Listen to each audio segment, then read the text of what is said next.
they had a fire at Farnsworth on Green Street, and they needed somebody to rebuild the equipment that would work cheap.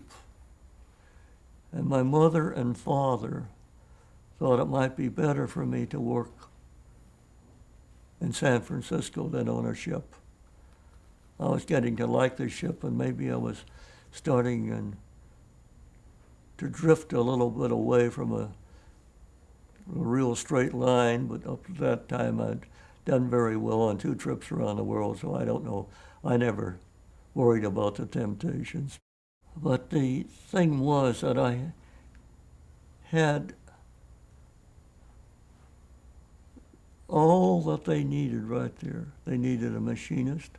They needed a man that knew radios and a gadgeteer that could just put things together.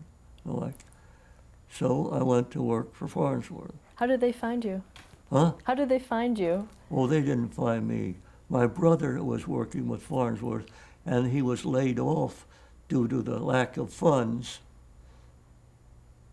And so he went to work for Listen Water and Golf, which was a wholesale radio repair place, or distributor.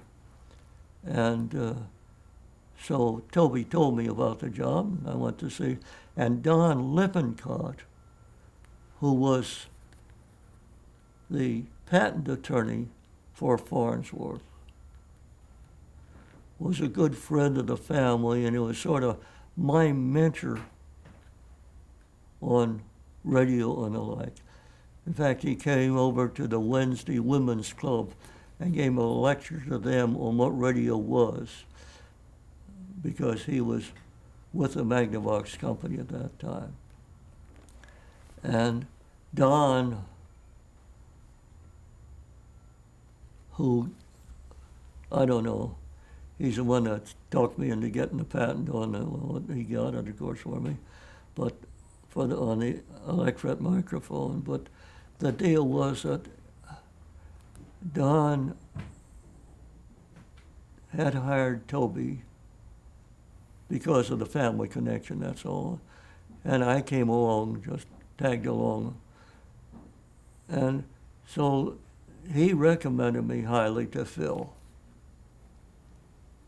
So when I walked in, I had the job. I mean, Phil didn't really question me at all. It was a case, well, what do you want to set up over here, over there?